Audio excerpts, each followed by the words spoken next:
Recording in progress. My name is Mariana Navas. I am an international student and I'm studying international relations, economics, and Portuguese. And it's my second year here at Tufts.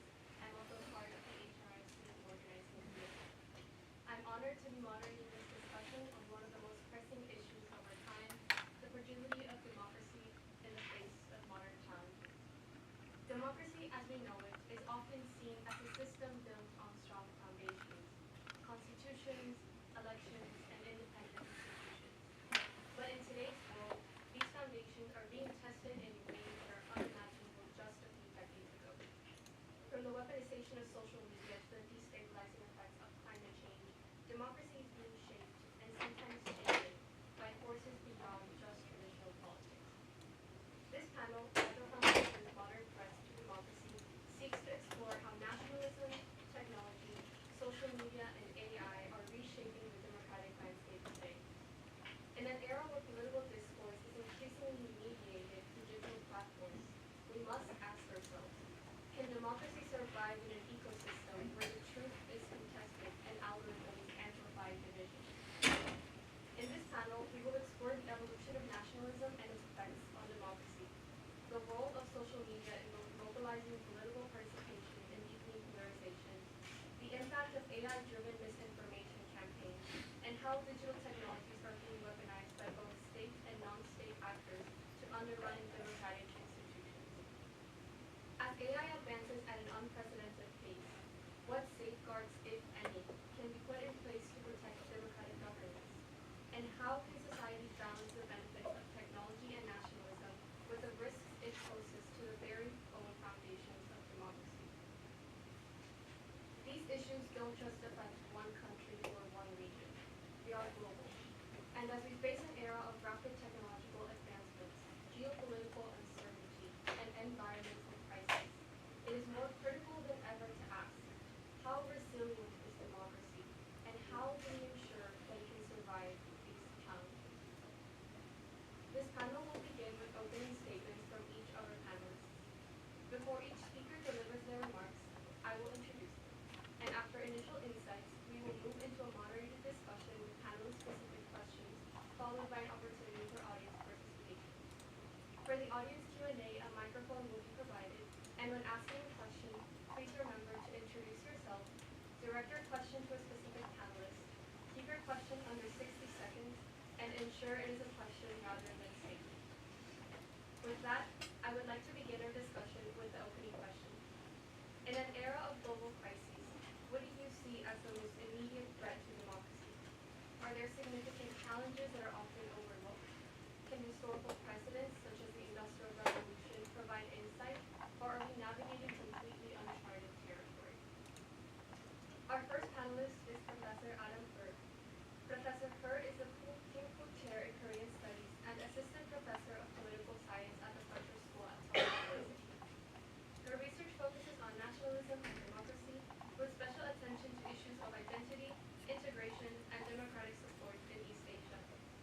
Professor Hurd is the author of Narratives of Civic Duty: How National Stories Shape Democracy in Asia, which won the 2023 Crawford A. Dahl Award for Best Book on Democracy by an untenured scholar from the American Political Science Association. Her research appears in leading disciplinary journals such as the British Journal of Political Science, Comparative Politics, and Comparative Political Studies, and is widely cited in domestic and international media. She was selected as the 2021 Sherman Emerging Scholar by the Korean Society, a 2018 to 2019 CSIS US Next Gen Scholar, and is the recipient of the 2023 Gold Chalk Award for teaching from the University of Missouri. With that, I give the floor to Professor Hurd. Thank you so much. I need to shorten that bio. So, as you probably gleaned from the introduction, I was born in South Korea, grew up moving back and forth every 4 years or so, which was completely traumatic. But it's been a really, stressful last few months for me. At nighttime, getting all the news coming from South Korea's democratic crisis, and then waking up in the morning here to a lot of democratic crises in the United States as well. So, to answer our opening question, I think the biggest threat to democracy today, and this might surprise you, is not too much nationalism, but actually not enough nationalism of the right kind. So let me explain that a little bit, right? I see sort of the kinds of troubles that we're seeing across many democracies in the world to actually be somewhat related. In the big wave of the liberal order and liberalization that followed after World War II, that created real winners and losers. So, as economic competition opened up globally, that meant that, for certain countries, entire domestic sectors were decimated, right, due to competition. Inequality started to really soar. And liberalism, as the idea of liberal values, and the focus that liberalism puts on individual rights and freedoms, that really generated what became increasingly narrower and narrower identity demands, where now each and every group was asking for some kind of state recognition. Now, I study nationalism and nation building. And from a nation-building perspective, it's so important that when this happens, to proactively for the state to bring groups that feel isolated or alienated from the broader national community, to aggressively pull those groups back in through comprehensive and inclusive public policy making.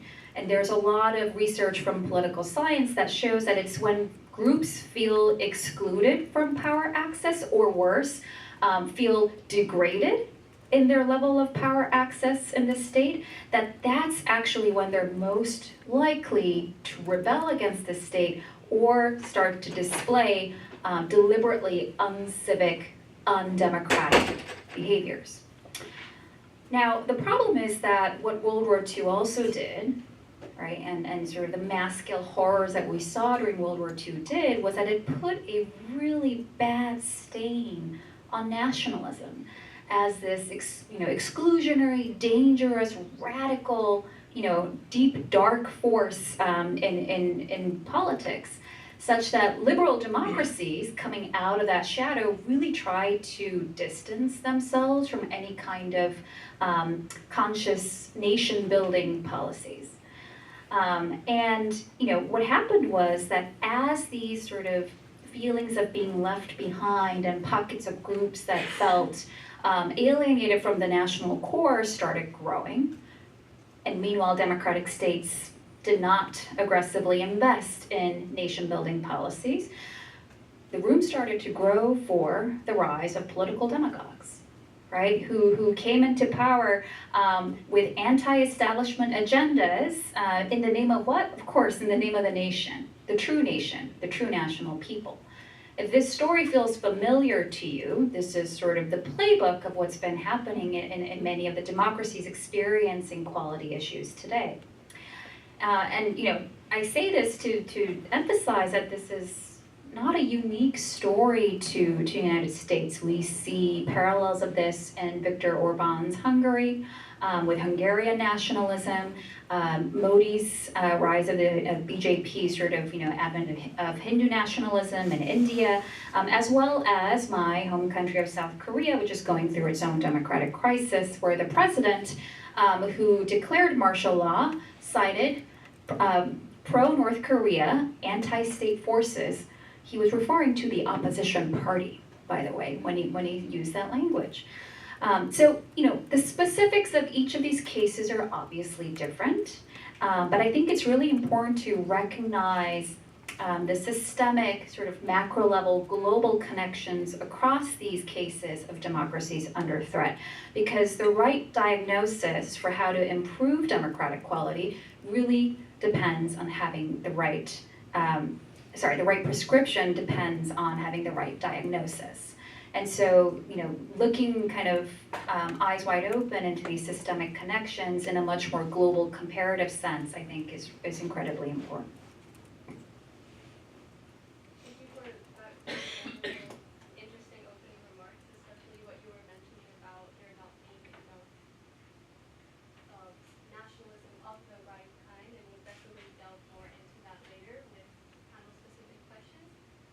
now we're going to hear from Dr. Jonas Kaiser, who is a Communications and Journalism Assistant Professor at Suffolk University, a faculty associate at the Brink Center for Internet and Society, and a member of the Spotify Safety Advisory Council. At Berkeley Klein, Jonas heads the Misinformation Working Group. His research focus is at the intersection of digital communication, digital journalism, and public sphere theory. In his work, Jonas has analyzed the online communication of the far right in the United States and Germany, climate change skepticism, false misinformation, and algorithmic communication. Thank you so much. No. Thank you so much for the introduction, and let's see whether I can give my different stance on that, which at first will not be very digital, but I feel like it comes more from, very cliche for a German, from the field of public sphere theory. And you know, if I look around, and I can very much relate to kind of like, you know, waking up to weird news about your own country and then kind of like living through the day. Indeed, I didn't sleep a lot over the last weekend because of the German elections. And when I kind of like, from a communication, public sphere perspective, look at kind of like democracies around the globe, then I notice an interesting kind of like, you know, communication pattern that keeps repeating itself. Namely that there are transnational problems and issues. Right? Let's say climate change, but it doesn't have to be climate change, it can be a pandemic. It can be wars around the globe that have ripple effects for all countries in different ways, but there are these effects. The issue is then that from a communication perspective, a lot of these countries, whether that's Germany, whether that's the US, will inherently treat those topics as nationally solvable and national topics and domestic topics in general, which is of course wrong, right? You can't solve climate change as one country, for example. No matter what you do as an individual country, you won't kind of like push back the issue at stake for inflation, right? That having said, politicians as well as voters like to pretend like that's the case.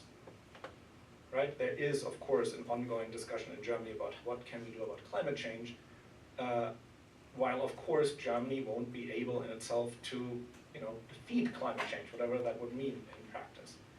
That having said, the communication around it is almost kind of like a misinformation in sorts, because it kind of like gives you the idea that with your vote you can actually do something about these transnational issues that are, of course, affecting domestic politics.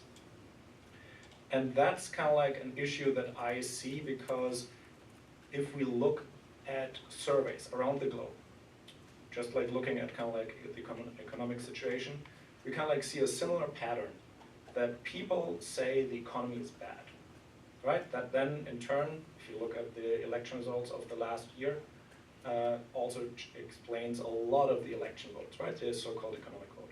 But the point is kind of like that they say, economic situation of the country is terrible. If you then ask people about their own personal economic situation, they say it's been great, right? And there is kind of like this disconnect between kind of like the sense of what's happening to the country and what's happening in their own lives, which kind of like we need to reckon with in one way or the other, because it deeply is connected to that we as kind of like nation states, as democracies, where we kind of like feel about like, you know, what's the issues in our respective countries, are not really, you know, like able to tackle on our own, right? We kind of like see, for example, just over the last few days, how Britain and the EU are now working closer together because of the statements by the Trump administration, right? But like, of course, Ukraine won't be solved by, let's say, France by its own, or Germany by its own, or England for that matter.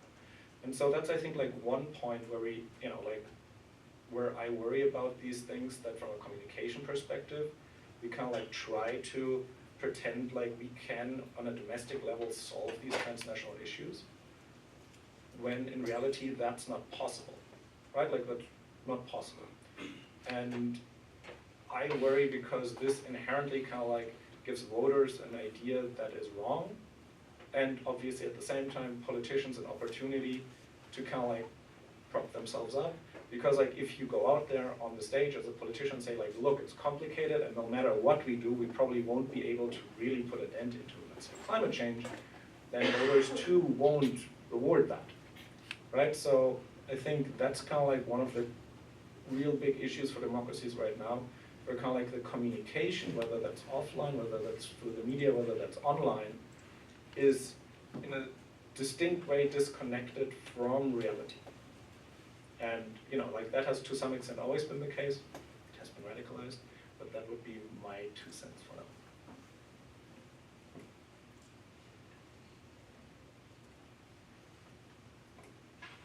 That was super interesting. Thank you for your opening remarks. We're now going to turn to Nayeli Kalima, who is joining us through Zoom. She is a PhD candidate in Innovation and Public Policy at the Institute for Innovation and Public Purpose at University College London. Her doctoral research looks at the global political economy of digital transformation, specifically examining how global digital and AI governance influences public sector digital transformation in the global south. Specifically, her empirical cases look at digital public infrastructure and digital era government projects linked to digital identity in Kenya and Uganda. Her doctoral research is funded by the Vinnova, which is the Swedish Governmental Agency for Innovation and Systems, and UCL IIPP Policy Studio. She is the author of What Dodge Could Mean for the Future of Democracy, which examines the weakening of democratic institutions as they cede critical public service and governance functions to big tech providers. She is a member of the Tierra Común and the ESRC Digital Good Network. With that, Nai, you have the floor. Hello, hi everyone. I hope you can hear me. I'm sorry I cannot be there with you all in person, but I'm really excited to kind of share on this topic, since it's one I care about immensely. And so in my work, I'm really interested in digital transformation in terms of how is it occurring within the context of governments and public institutions and public systems. And the areas that I focus on for my empirical cases are Kenya and Uganda, but I think that some of what I see going on there can also be instructive for other places as well. And so, in particular, I'm interested in digital public infrastructure projects. The reason being is because this is becoming kind of more of the foundational layer that is really animating a lot of different types of public processes, decision-making, and services, and also interfacing. Increasingly, how people interface with the government is shaped by that, and how governments are able to view their populace is also shaped by that.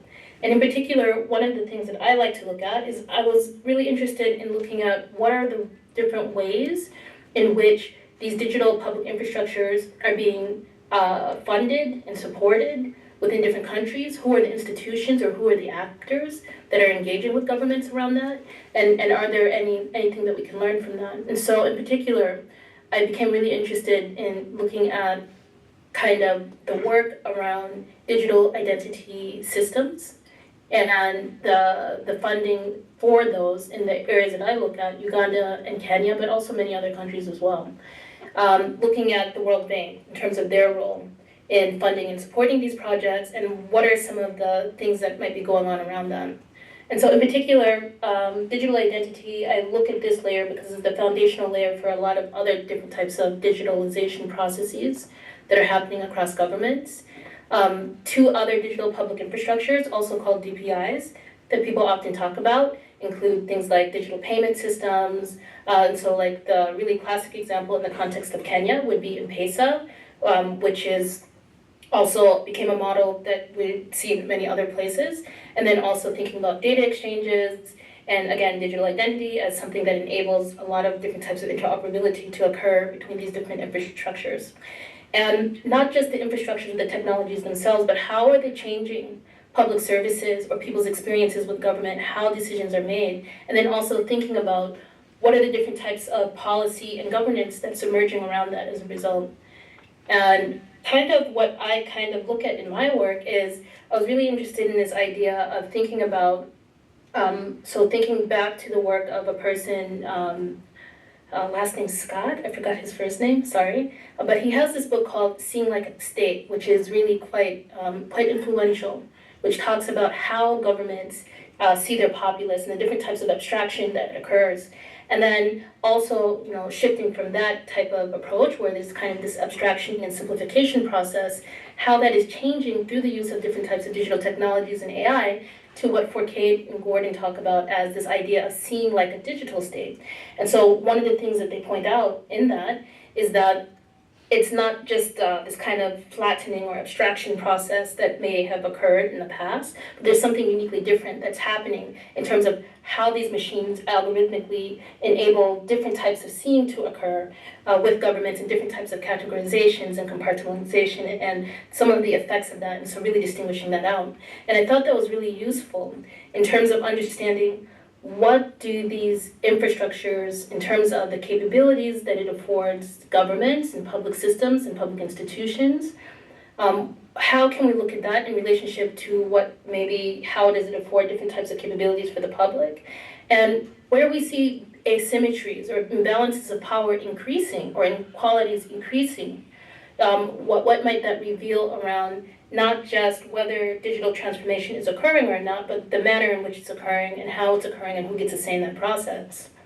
And so in terms of some of what I've seen in my work, and for my work, I did quite a few interviews with people in Kenya and Uganda at a number of global governance institutions, and a lot of researchers, biometric industry, a lot of them, to kind of learn and get an overview of what was going on. And what's really interesting is, at least in the context of Uganda and Kenya, there are some significant concerns coming up around kind of the power imbalances increasing, asymmetric flows, and then also thinking about it's not just the technology itself, but also thinking about what is the context in which it is being used and what are the dynamics surrounding how they're being integrated into these places. And so one of the things that was really interesting to me is to kind of learn about who are the different types of, not just within countries, but also because in the places I would look at, they would receive different types of funding and support from places like the World Bank and from other types of global philanthropic actors. And so you would see different types of development entities also engaging in this space. What were some of the interests attached to these engagements, and how did it shape how this was happening within these countries? And some of the things that we would see, or at least I would see in my work, is that there was a lot of data extraction going on. So there was these extractive dynamics that are occurring around these projects that are then finding their way into these public systems. And why that's important is it's not just that it's the relationship between the government in power and the populace, but in terms of how these infrastructures were able to afford different types of data extraction to occur, not just within the context of the state, but outside globally. And so it becomes a global extractive process. And so what I became interested in is, okay, as we see this extractive process and we see, what are the benefits coming back, do we see some proportionality in terms of how that's happening? And at least in my work, there's a lot of that's not the case, and there's a lot of problems with that. And so, for instance, recently in Kenya, there were a number of protests called the Gen Z protests that would come up in response to different types of austerity measures that would be introduced into the country. And this was coming kind of towards the tail end of the pandemic. And as a result, in terms of on the condition of getting certain types of funding, you'd have to allow for certain types of data extraction or data sharing to occur that sometimes was not in the public interest. And then also in terms of what we would see, there were reports around the use of digital public infrastructure. So these systems that are supposed to make systems efficient and make it useful for the populace actually being weaponized against the populace itself in terms of it would become something that would be used around trying to identify certain types of resistance that was happening on social media and would be used around certain types of abductions that would occur. And why I thought this was interesting is I think that there's a lot of attention paid to, what is the context of rule of law and democracy within these countries? But then I was also interested in, if a lot of these resources that are being put into these systems and these systems themselves and the technologies and these services depend on other places, to what extent do they have some sort of accountability in the democratic erosion that we see happening in other places? And so this is what I try to talk about in my work in terms of where we see human rights abuses taking place and these types of things happening. To what extent are we also looking at what are the global enabling processes around them as well? And the reason why I think that is important is because then we can begin a bigger conversation of what are the different types of protections that can also be put in place at the global level through global governance to help encourage that to happen. And so why I think that what is happening in Kenya and Uganda is also important for other places, and in the US, because I'm from the US originally, is that some of the concerns and the dynamics that we see happening in other territories of the world, we see some of these same concerns kind of boomerang back to the US. And so I think it's important to kind of look at, in the context of these places in the Global South, in other parts of the world, what can we learn from what's happening there in terms of understanding what is happening now in the US, where we see, again, kind of our government changing significantly, and the idea of, we'll have different types of digital public infrastructure come in place to replace the need for human beings in these institutions. Is that really going to lead to more democratic and fair institutions? Perhaps not. Perhaps if we look at other geographies and places in the world, that can become clearer. And then also I think that there's an opportunity for different types of transnational solidarity to occur where we begin to make these connections globally. And so that's a little bit about my work and my interest in kind of looking at how does democratic erosion occur, what are the different types of global processes that might be enabling that process, whether it's implicitly or explicitly or even not. And then also, why is it important to look in the context of maybe areas where there are low rights environments to understand what are the types of risks that we can use and learn from to understand also what can happen in places that we live in. And so I don't live in the US, I'm currently in the US, but I still think it's informative. And so I'm gonna stop here, but I hope that this has been useful. Yeah. Yes, thank you, Nan, for your opening remarks. Personally, I think what you were mentioning about looking inwards into the global south and using that as a way to analyze what is going on in the United States was particularly interesting, especially seeing as the global south is a region of the world that, dare I say, is neglected in their democracy, and looking at what's going on right now in the U.S. through that lens is, I think, we're all very excited to explore more later. Yes, it is. So with that, I'd like to move on to panel-specific questions where we can further explore each of these issues brought on by our panelists in depth. For our first question, we'll be asking you to Professor Hurd. So, Professor Hurd, your research focuses on nationalism and democratic support, particularly in East Asia. In many places, nationalism has historically been a force for unity, but today we often see it fueling polarization and democratic backsliding. How do you see the relationship between nationalism and democracy evolving? And can nationalism still be a democratic force, or has it become more of a threat to democracy? Thank you for that question. I know it's post-lunch, so if you're struggling.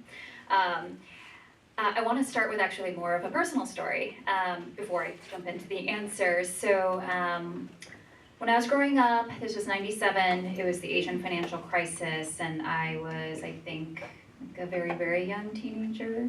Don't do the math, right? But I was a very young teenager, I think, at the time, and my father actually he's a career civil servant for the South Korean government and was working in the Ministry of Finance during the crisis, and I never saw him, right? He would leave home at 5 a.m., wouldn't get back home until midnight. I mean, the country was bankrupt and had racked up an enormous amount of foreign debt.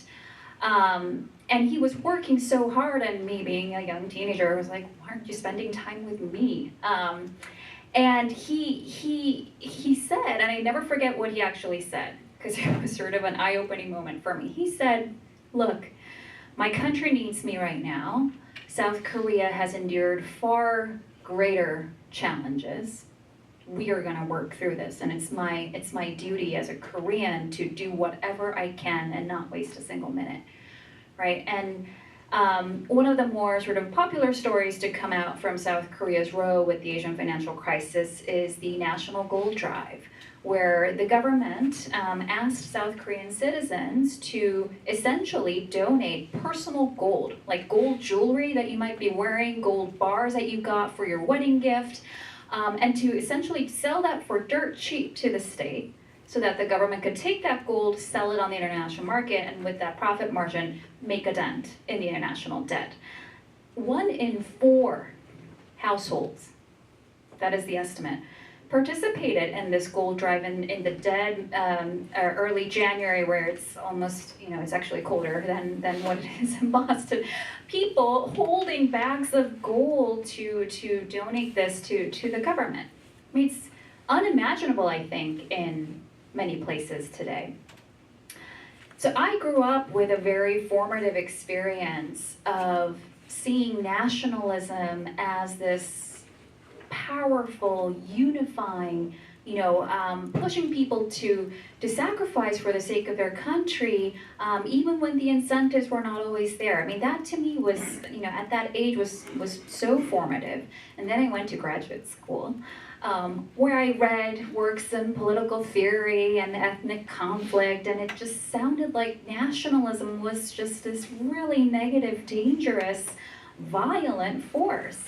But that was not the story that I had lived. And so that started to really pique my enduring interest, even till now. This is what gets me out of bed in the morning, seriously, is looking at, how can we harness the positive capacities of nationalism? Can nationalism actually be a good force for democracy? It's a very controversial thing to say today in the current political climate that we're in, but that was exactly what my first book, which was titled Narratives of Civic Duty, was about. And what I found in that research was that strong nationalism, even strongly ethnic nationalism, South Korean nationalism is very racialized still, even strong ethnic nationalism, when that is actually aligned with the identity of the state, and the state messages that it embodies and works for the best interests of that national people, that can be a tremendous force of unity, of voluntary sacrifice. And when that state happens to be a democracy, right, that can fuel behaviors that are really good for democracy, like sense of civic duty, like willingness to not cheat on taxes, to volunteer for militaries, to vote. These things that are essential to what makes democracies work. And I think that what we're seeing today in many democracies experiencing troubles is actually the fracture of that nation-state relationship. And this can take many different forms. This can take the form of particular minority groups within the nation, as I said, sort of feeling left behind or alienated. Or it can also take the form of political parties within a single democracy, championing and competing on different visions of the nation. This is going to start to sound a little bit familiar, I think. We talk a lot about partisan polarization as the cause of all of contemporary democratic ills, but actually it's not just polarization. It's actually a pretty specific kind of partisan polarization in my mind, what in a recent article I call nationalist polarization. So nationalist polarization is when the political parties are defined by, primarily, and compete on mutually exclusive visions of the nation. So 2 different visions of what it means to be a real American, for example, 2 different visions of what direction should South Korea go. Should South Korea maintain sort of a one Korea ethno-nationalist identity, double down on that, or should it become a major player that is embedded in the liberal order and champion sort of more of a global South Korea? That's the contention and sort of the root cause of the democratic crisis in South Korea. And this kind of nationalist polarization, I really want to emphasize, is uniquely dangerous to democracies. And it's not just a more intense form of polarization. I really see this as a categorically different form of polarization, and am working on research right now to collect data to demonstrate just how different this is. But try to follow me here, right? What is a nation?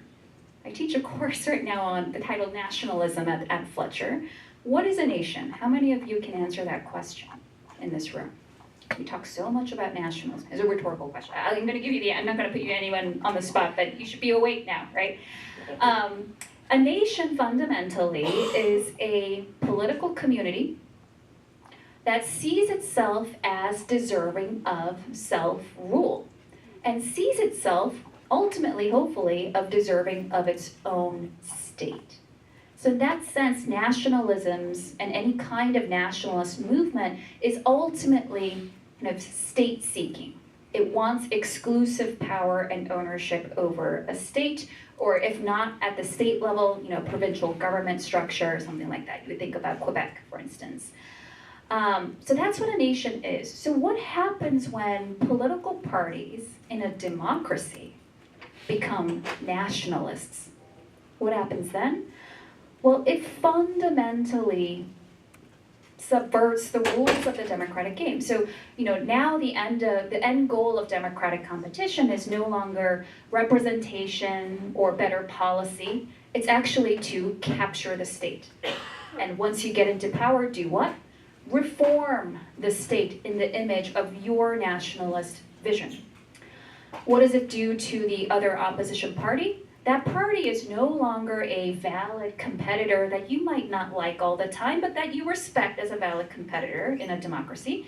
It takes the opposition from that to an existential threat to your party's nationalist vision that needs to be eliminated. Right? So this rhetoric that we hear more often nowadays of, the other side is un-American or a threat to the nation, right? It produces that kind of tangibly different type of polarization. If you look at actual polarization scores, and political science has ways to quantify this, we've been here before in terms of ideological distance between the parties. That's not new. This is not unprecedented territory in that sense, but it is, I shouldn't say it's unprecedented in the other sense too, because the United States fought a civil war over competing nationalist visions, right? But it's sort of the resurgence of that and the axis of political polarization being on competing nationalist visions is what I see to be the real sort of threat to democracy, not just in the United States, but in a handful of the most prominent cases that we always discuss. Because what this does for rank and file party members and partisan supporters is that it not only incentivizes, but in many cases actually mandates that you deliberately and proactively do things that are going to unlevel the playing field of the opposition. Why? Because you want that opposition to go away. You don't want to compete with it. It's an existential threat. And a real political opposition that has a fair shot at coming into power is that final line that divides democracies from what political scientists call competitive authoritarianism. These are full-blown autocracies that happen to hold elections. You would think Russia, right? That is the final line that divides democracies from competitive authoritarianism. And so I think, just kind of looking forward and thinking about prescriptions and solutions, I think in many cases, to save democratic quality, what we need to focus on is deliberate institutional reforms and ideologically cohesive policies that can really help to defang that vicious cycle that nationalist polarization puts democracies in. And can put the pressure on political leaders to begin acting as Democrats with a small d first, and then partisans second. And this might mean things like opening up the primary system in the United States to much more broader swaths of the electorate, putting limits to executive prerogative, but also kind of bottom-up public policies of how do we begin to build a sense of national unity when that is lost, right? Things like national youth service programs, and France has revived this recently, is an opportunity for, I think, youth to meet other members of the national community that they otherwise would never have interacted with, and then do service work, right, for the state, in the name of the nation. Sort of a very tactical way to, I think, start rebuilding that nation-state connection that, when it's aligned in a democracy, can be really such a powerful buffer for democratic support that right now I think is lost in many of these democracies that are facing challenges.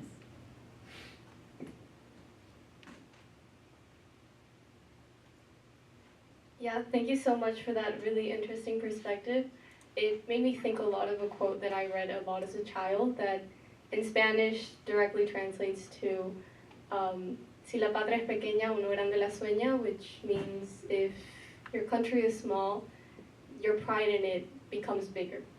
And it made me think a lot of what you were mentioning of the right type of nationalism and how that can really kind of push for more unity in your country. That was very interesting. Thank you for your remarks.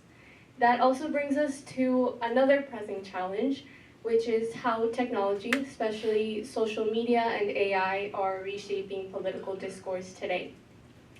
Dr. Kaiser, your research focuses on digital communication and misinformation. In recent years, we've seen how online platforms can both empower democratic participation and also be weaponized to spread disinformation and polarization. In your opinion, what structural changes, whether in platform governance, media literacy, or regulation, are needed to ensure that digital spaces strengthen rather than undermine democracy? Thank you, just the easiest question. How do we make the internet good? I think with a lot of this conversation and talk around technology, democracy, society, I feel like, you kind of like need to show where you're coming from. Meaning that, for example, when I hear polarization, I don't think that that's necessarily a bad thing. Right, like there's like a lot of discussion on polarization, but again, coming from public sphere theory, we would expect there to be different publics of people that feel very differently about any given topic. And I don't know who of you is kind of like from more rural areas. I grew up in a village of 400 people, very different vibe than a city of millions of people. And you would say there is polarization, but that's not a bad thing, right? So at the end of the day, the question is what we're experiencing right now, what we're seeing, how we feel. Is that inherently a technological issue, or is this a societal issue? And I would firmly say this, at the end of the day, is a societal issue, right? Like misinformation, for example, or polarization, or whatever kind of like issue you put out there, is not inherently technological, right? As a German, we've been here before in many different ways. And it's important to note that nobody forces users to, form QAnon groups on Facebook, right? That's what they want to do.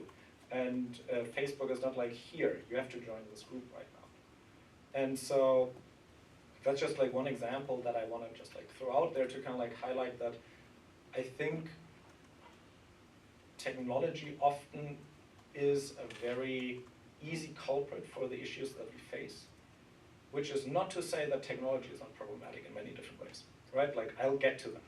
First, I just want to say that if we think, for example, about misinformation, then it's not suddenly a new problem, a new issue that we face that has never been there before, right? It has always been there. The question that I find much more interesting in that regard is, how has it changed? How is it new? What's the difference to prior iterations of the same issues, right? What did technology add? What did it change, which we kind of like need to reckon with? And this is then basically where I will come to technology, because as I said, it's not only society, it's generally speaking technology. And I will say, and I'm bringing up the classics, but like I'm always thinking of social construction of reality, like Luckman, all of those things. And I would say it's important to note how we access information, how we access knowledge, how we access what we perceive to be the world, how we construct our world, right? Like a fundamental issue and kind of like one of the fundamental topics of communication science is always that we need the media to basically have a general idea of what society we're even in, what community we're in, right? Whether those are real communities or imagined communities, we kind of like need to have a grasp, an idea of where we are. And that was always a problem, right? That has been a problem before the internet.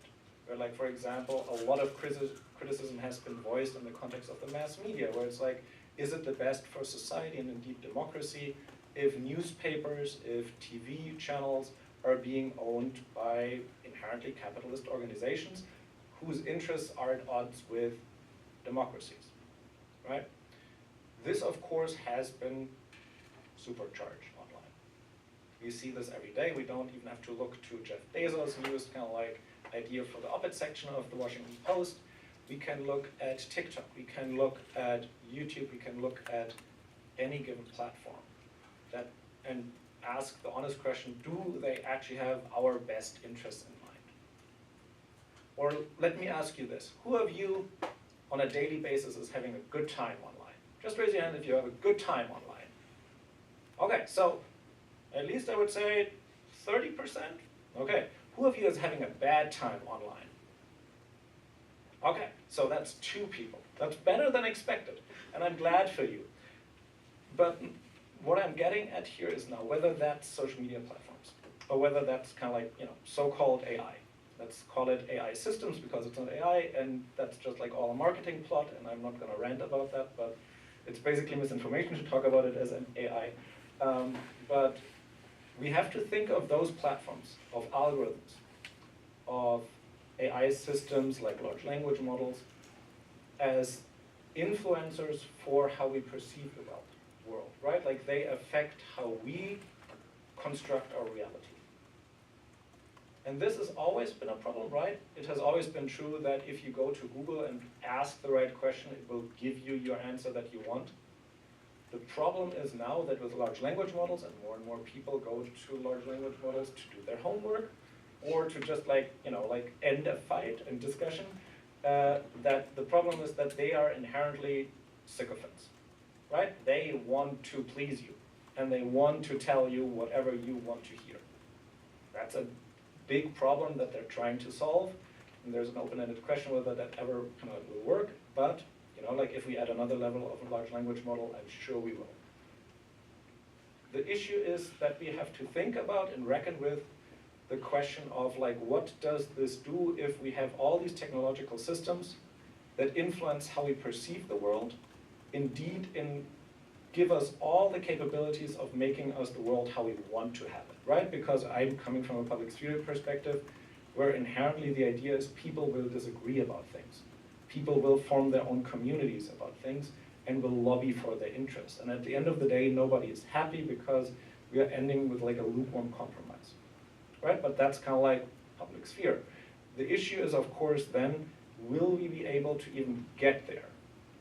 Putting it differently and maybe more provocatively, is there a public left in the public sphere if all the information we get is from online sources that are either algorithmically driven or large language model driven? Right? Because if the idea and worry is that the mass media is pushing us as reasoning citizens back into the role of consumers, what does social media, what does large language model do to that? Right? Like when we don't even have to go out anymore at any given point. So that's kind of like my provocative kind of like statement. Now, the solution, if you will. And again, I don't think necessarily there is a good solution to that, because I think that's an ongoing issue and has been for some time. As a European and German, big fan of regulations. I'm not saying the Digital Service Act, the DSA, and the Code of Conduct for Misinformation are good, but I think they're better than nothing.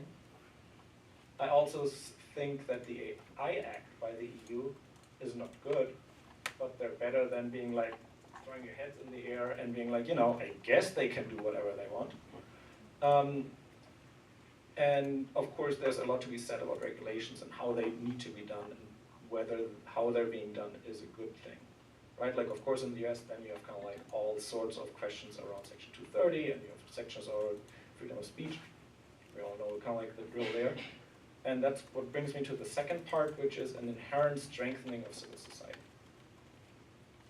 One thing that we see in this country, one thing that we see in Germany, one thing that we see in Hungary, one thing that we see in Poland, one thing that we see in Turkey is that especially from parties that kind of like have a more authoritarian flair to them, the idea is always to weaken civil society.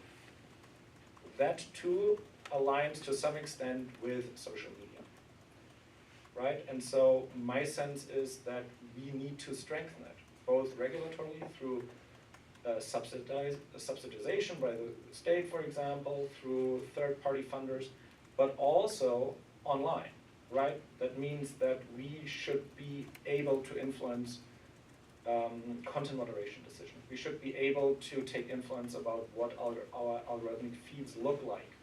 We should be able to have decisions around who sees our content. And all of those things that basically allow us to create the communities that we want and that we deserve, in which we feel good, to kind of like get back to that question, and not in those where basically we're exposed to hate speech, to those where we're exposed to content that we deep down know is not good for us, but that we scroll through like hours a day anyway, right? Because I think we kind of like need to put and emphasize the public and public sphere to kind of like get a little forward. Yeah, thank you for those wonderful remarks, especially what you were saying about sort of gaining ownership of social media. I mean, I think we all here spend endless hours scrolling through social media, and we shouldn't really think of it as something that we're scared of. It's a part of our daily lives, and knowing how to discern, knowing or having sort of like an AI literacy is ever more important today. Which brings us to another problem in the digital sphere, to Nai. So Nai, your work examines the intersection of AI, global digital governance, and democracy, especially in the global south, as we talked before.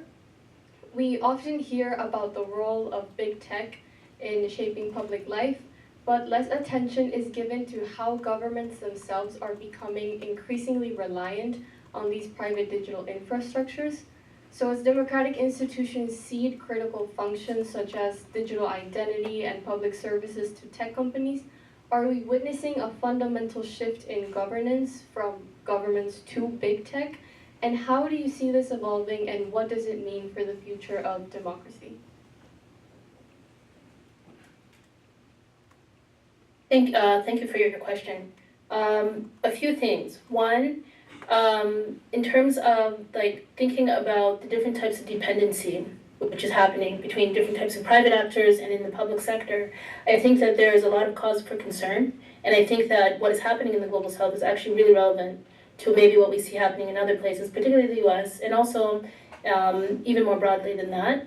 And so, like, for instance, one of the things that I saw in the cases that I would look at is I'd look at instances of different types of policy coercion that would occur. And so where maybe there were certain maybe aims where the government would want to retain certain types of digital sovereignty over the data or the digital infrastructures that are in place. However, their ability to actually engage in that and do that might be somewhat limited, or it might be lessened or diminished due to different types of conditionalities around certain types of support or funding that they would receive. And why I think that's really interesting to think about now is in terms of one of the things that came up not so long ago is we know about Vance, who had his recent speech, I believe it was in Munich. And what was really interesting about this is kind of push towards AI deregulation is in this case, I believe it was an instance of where we're looking at how a country, the US, could use some of its hegemonic power to try and influence the regulatory environments in other countries. And so it wasn't just a case of, maybe different European countries, they put different types of policies in place, but actually having other countries use its dominance or power to try and influence the lack of enforcement around some of them. And why I think that's important is because we come back to this idea of looking at how does power shape the regulatory environment. And so not just looking at whether these regulations exist, but to what extent are they enforced or not. And this was really important in terms of what I would see in Uganda and Kenya, because there's many regulations and rules in place, but in terms of its practical enforcement, that was quite lacking in some cases. And so while it is there in theory, in practice, it's not really available to people to exercise. And so I think that that was something that was really noticeable. And then I think it became a question of, okay, we want governments to act to try and create regulatory environments that can make different types of AI governance safer and data protections and these types of things. But what are the structural ways in which we can encourage that to happen, or what are the structural constraints around that happening in different places? And so I think that in terms of when thinking about these issues and thinking about regulation and thinking about these approaches, is really important to think about the power dynamics around that and how we can change those types of things and the incentive structures to perhaps make these things more realizable. I also am really interested in thinking about, in terms of governments and in terms of states and in terms of when you have governments in place, who does the state see itself being accountable to and who does it not? And so in Uganda and in Kenya, there are a number of different ethnicities and groups of people. And sometimes there are instances in which people might allege that the government might hold certain groups into account and not others. And so it doesn't really hold itself accountable to all the members of its populace.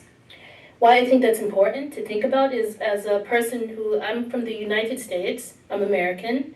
My dad immigrated to the United States. My mom is American and a descendant of slaves from the United States. In terms of who the state sees as being a part of the populace that holds itself accountable to protecting and to serving, it may not include all groups. And why I think that's important is because when we think about how can states themselves think about their own democratic agency and being able to retain that, I think the idea of who states see as being within the realm of those to be protected and not, I think that's really important. Also, I think that in terms of this idea of states trying to retain, their ability to act democratically in these types of things, one of the things that at least I saw in my work is there's a chapter in my work where I look at kind of the history of biometric technologies use in East Africa and how that was tied to different types of colonial extractive processes. Also this idea of trying to segregate certain groups because there was this idea that racial mixing would diminish the nation, okay? It would diminish this idea of white nationhood. That was being formed around these times. And this idea of the ideological impulse behind how these technologies were integrated into society and used. Why I think it's important to look at this historical type of stuff is because now, at least one of the things I'm really interested in is thinking about, as we see, particularly in the United States, different types of digital transformation taking place. What are the ideologies attached to that? And so I think about Musk, and I think about the certain types of actors and I guess philosophers, they say cyber libertarianism and these types of things that are kind of what are animating some of what's happening. Why it's important to look at that as, I think, instructive, because I think that democratic governments, I think democracy is being diminished in the interest of this idea of protecting the nation, and a nation that's not necessarily one that may include people like me. And so I think that, the question is, retaining democratic power, but to what extent is their interest, and to what extent are the ideologies that I see, at least some of which is attached to how digital transformation is taking place in governments now, interested in maintaining that for all. or to what extent is that being diminished with the idea that even if, democratically this is diminished, it's diminished in the interest of preserving this kind of idea of imaginationhood. And so I think that in terms of thinking about democracy, thinking about states, I think it's important to look at to what extent are they trying to retain democratic power? What are the power structures that might inhibit that in different places? How can we learn from that to understand what might be going on in other places, or how we think about how different types of hegemonic pressure is applied to countries or to regions, the EU, for example. Now, in order to diminish that and to diminish their own democratic agency in that case, and also this idea of democracy for whom? Is it democracy for all, or is it democracy for an imagined few? And so I think that this idea of looking at states and their democratic power, I think this is why it's really important to look at what are the different things that can be put in place at the global governance level to kind of help to guarantee that, because sometimes the state may not be the best guarantor of that. And so what do we do in such instances? And so I'm going to stop here. I hope that I've answered your question. Yes. Yes, thank you so much for your remarks. I guess I want to leave you all with a question about what Nai was saying of democracy for an imagined few. Have we lost today kind of sight of where a democracy prioritizes its goals? Is it big tech? Is it marginalized populations? So I want to leave you with that. Think about it. Now I'd like to open the floor to questions from the audience. So if you have a question, remember, please raise your hand. The microphone will be brought to you.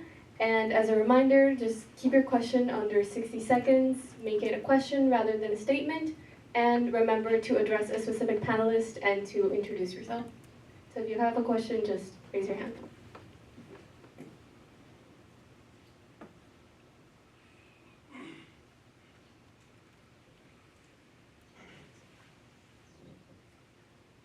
Thank you all for this amazing panel, and thank you, Mari, first of all. My name is Felix Bhattacharya. I'm a student at Tufts University, a senior on the Accelerated Master's Program, also at the Fletcher School. My question goes to Dr. Kaiser. As a fellow German, I also was following the German election quite closely, and I'm a little disappointed in the results. But one thing that I noticed is social media was being actively used by a lot of parties, especially the AfD, the far-right party, in promoting their messages. So my question is connected to both Germany and the United States. With a lack of regulation on social media, how dangerous is it for social media to be used? And should we be scared about social media as a whole? Thank you. Should we be scared with social media being used for negative messaging, and especially in the United States now with a lot of social media companies working together with the government and there being a lack of regulation? Will this social media continue to be used for negative purposes? Yeah, thank you so much. Thank you. I hope you were able to vote. No? Unfortunately not. I got my ballot on Saturday, so not at least I got it before the election, so that was like, I guess, a spiritual win, because most Germans that were abroad weren't able to actually vote because the time for the snap elections were too short.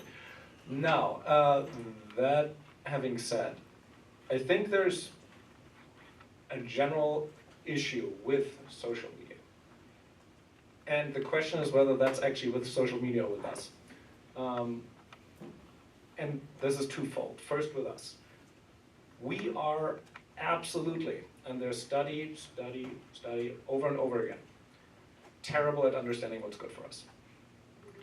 Right? You said negativity. What do you think drives engagement on social media? Negativity. It's the negative comments.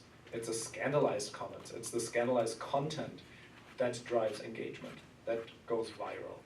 It's not the one where people try to bring up progressive messages that are trying to unify people, right? Because those are positive, and those don't really have an edge to them. Those don't lend themselves to people being angry, being mad, right?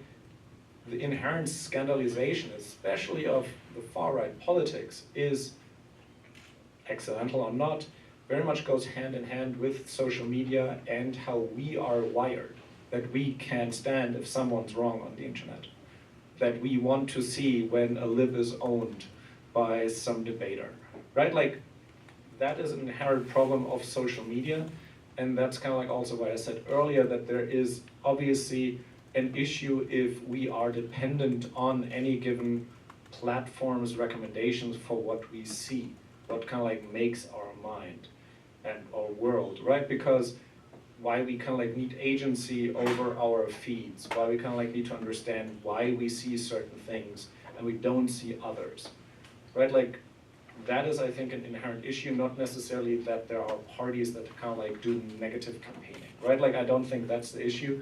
I think more is the issue that companies for way too long basically have been very happy with communities forming on their platforms around problematic content that kind of like drives engagement, that drives more of the same, and because they, at the end of the day, could make money off of that.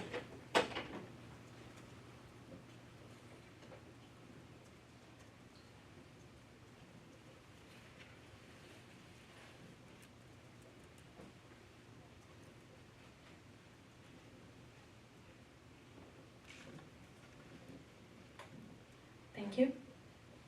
Hi, I'm Isabel. I am a political science student from University of Brasília in Brazil. And I would like to ask a question to Ms. Aranhar. So I feel like right now in Brazil, we're going through a very extreme case of nationalistic polarization.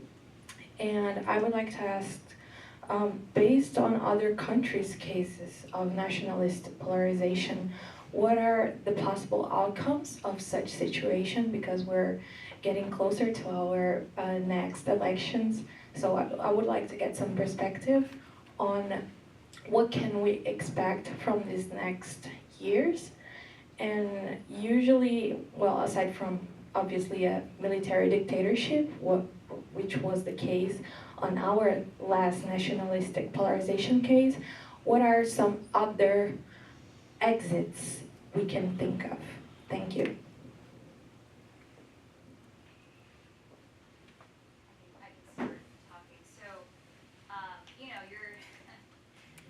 you're talking to a person whose home country just almost went under martial law decree. I mean, it did for 6 hours, and then it got repealed. But left unchecked, I think nationalist polarization is a speedway to not just democratic quality issues, but really wading into that competitive authoritarianism category. It's a categorical shift. Brazil has done this around that line. South Korea was, for a long time, was seen as the success story of third wave democracies after World War II. It was the leading golden success story of all of that. So this really shocked. That's why it was so stunning that a martial law decree would happen in a place like South Korea. As I said, left unchecked, without institutional reforms, in my mind, it's a straight ticket to democratic decline and inevitably wading into the shade of competitive authoritarianism. So I think there's broadly, I would say, sort of 2 different areas of reform that one could think about, and the specific nature of each of this will depend on the actual institutional arrangements in each country. But for instance, in South Korea, the parties don't have open primaries for leadership selection. It's kind of done behind the curtain, which gives immense power to party leaders to select the next leadership and to make sure that that next leadership conforms to the nationalist agenda of the party. So, one thing that I've been saying is that open primary systems for party leadership selection can help reduce the power that party leaders have And also open room, because if the public has a little bit more direct say in what kind of party leaders it wants to see, it actually opens room for, among the rank and file party members, for sort of new faces with potentially new agendas, right, to actually come to the fore. It opens up that space. Presidential appointments to key positions, that really needs to be significantly curtailed. And I said, executive constraint needs to be curtailed, and none of this is possible without bipartisan support, obviously. And so that's where the second part comes in. At least in Korea. I don't know as much about the Brazilian case, so I don't want to go off there. But what I can say about the cases that I know well, what the martial law decree did was it really woke up many folks in the younger generation who have been kind of politically apathetic and kind of fed up with politics, and gave them a taste of what their parents' generation went through, which was they lost friends and colleagues who protested for democracy and were shot down by state military, right? Everybody, South Korea is not that big of a country. Everybody knew somebody who had actually perished or had been jailed and tortured in the pro-democracy protests. And it gave the young generation for the first time a direct sense of what it might feel like to lose democracy. This is, you all are, in most cases, I don't know where all of you are from, are probably part of the born democratic generation within your home countries. So in some ways, a system-level crisis, like wading into military dictatorship or living under martial law decree for 6 hours, it can actually, by hitting rock bottom, can actually create the space for a new foundation with generational turnover, by re-engaging a generation that, this is not just a South Korea problem, the youth in most places are politically disengaged and fed up with politics. To reinvigorate their stakes in democracy. At the end of the day, political leaders will do nothing on institutional reform if the electoral constraint is not there. But if you're able to demand more open party primaries and you vote for younger candidates that have different agendas, right? And you reward those types of politicians, as I said, who act as Democrats first, partisans second, which is gonna cost them. That's why nobody wants to do that. But if voters show with their feet that they're demanding change, it's also important, I think, for the youth voting bloc to act more in a uniform way. So this is where maybe social media and collective action can actually play a positive role. When you look at historical instances of enfranchisement of formerly excluded groups, we have this rosy notion of it was, ideological liberation and all of that, but it's actually comes down to a pretty utilitarian story. Parties that were struggling needed more votes. And when, I'm going to use the case of women, when women were able to signal, in places where women were able to signal that we clearly will vote for this party, that party championed the enfranchisement of these excluded groups. But in cases where women as a voting bloc had too many different diverse preferences and it was kind of unclear if we enfranchise this population, who would they vote for, then neither party really wanted to take on the helm of doing that work. So it's important for, youth don't need to agree on everything, but they do, I think it helps to portray the young voting bloc as a unified, with a different set of policy priorities. We want politicians who protect democracy first and their party second. If that message is very clear and you can use social media and different collective organization tools to portray that, that makes the young generation a much more attractive voting bloc for some of the establishment parties to say, maybe we should pay attention to that. And that's the beginning of the denationalization of polarization, right? To take it away from the axis of competing nationhood and toward other bread and butter things that typically parties should be focused on in a democracy.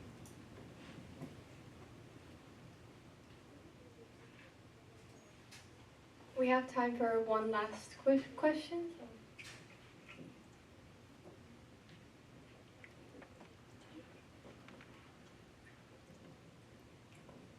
Okay, so I have a question for Nai Kalema. Hi, I'm a law student at the University of São Paulo from Brazil, and you spoke a lot about the idea of understanding democracy for whom and the influence of power structures.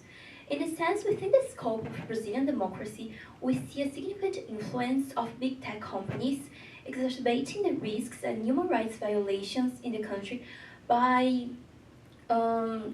just perpetuating business models using double standards, really, enforcing different restrictions and policies within the global south and the north. So in this regard, I would like to know and to hear more about what you have to say about this structure and how international companies, such as big techs, sometimes with the support of some governments, have influence over democracies, mainly in the global south.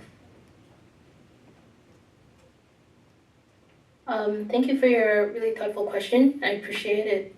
In terms of kind of the role of different types of big tech actors in the global south, I do look at this quite a bit. And in terms of how different types of predatory or extractive practices around technologies and how they're being integrated into these places is happening, can be quite dangerous. And so I know, like with Brazil, there was the case around, I think X, now called X, formerly Twitter, in terms of how they were acting. And I think also even in Brazil, or not in Brazil, but in Australia, recently they had passed a law where they were going to, I believe it was to make it so that I think people, young people, could not access, I believe, social media platforms or something like this. I'd have to look it up again.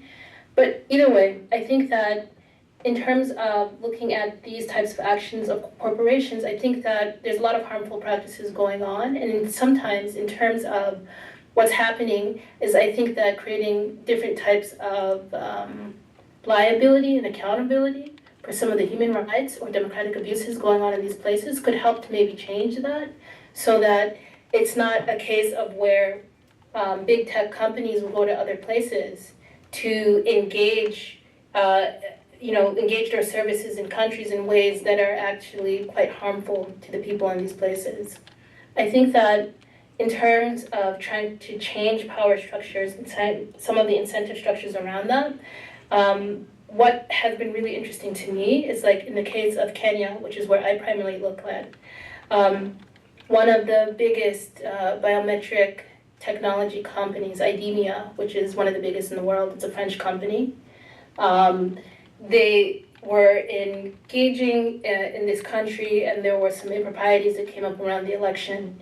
And specifically, the Kenyan Supreme Court, they actually were calling on the company to provide audit records of what had taken place, because there were questions in the case around whether or not there was some improprieties on that in terms of what was happening. And the technology company refused. They refused to provide the data that was collected as a part of this electoral process, these records, so that the court could audit and verify what had happened to the court.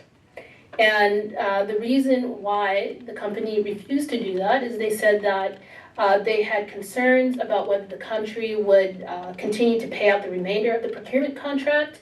Again, a procurement contract that was not publicly disclosed to the people for democratic review and oversight and these types of things.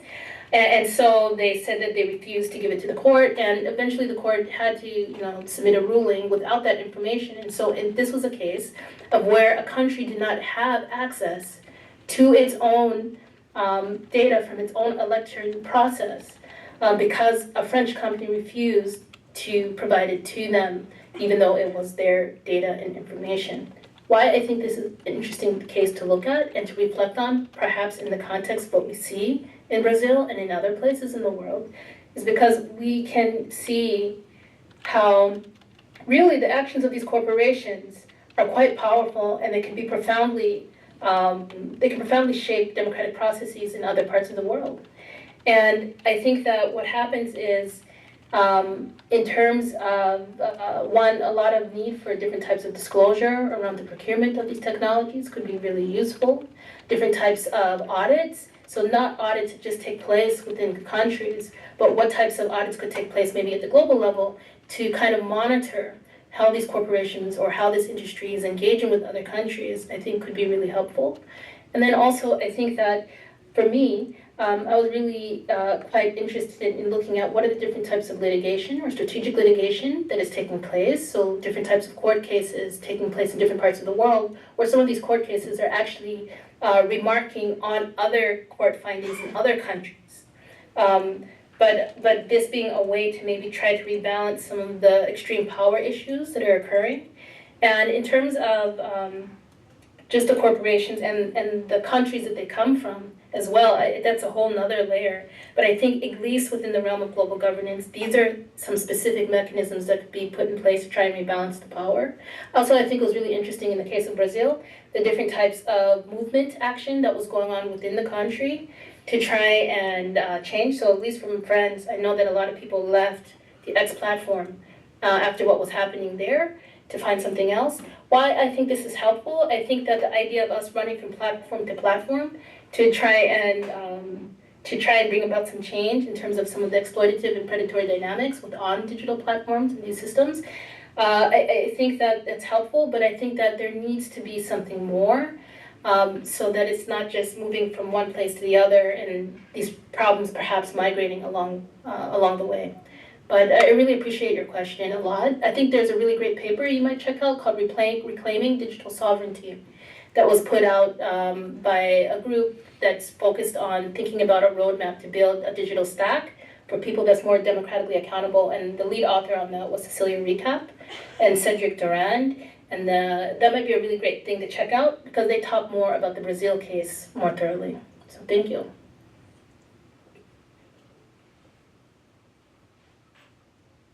Thank you everyone for your interesting questions. Throughout this discussion, we've explored how nationalism, digital misinformation, and AI governance are reshaping and shaking democracy, and how the choices we make now will determine its future. Special thanks to our panelists for sharing their expertise, and all of you for your engagement. Let's give them a big round of applause.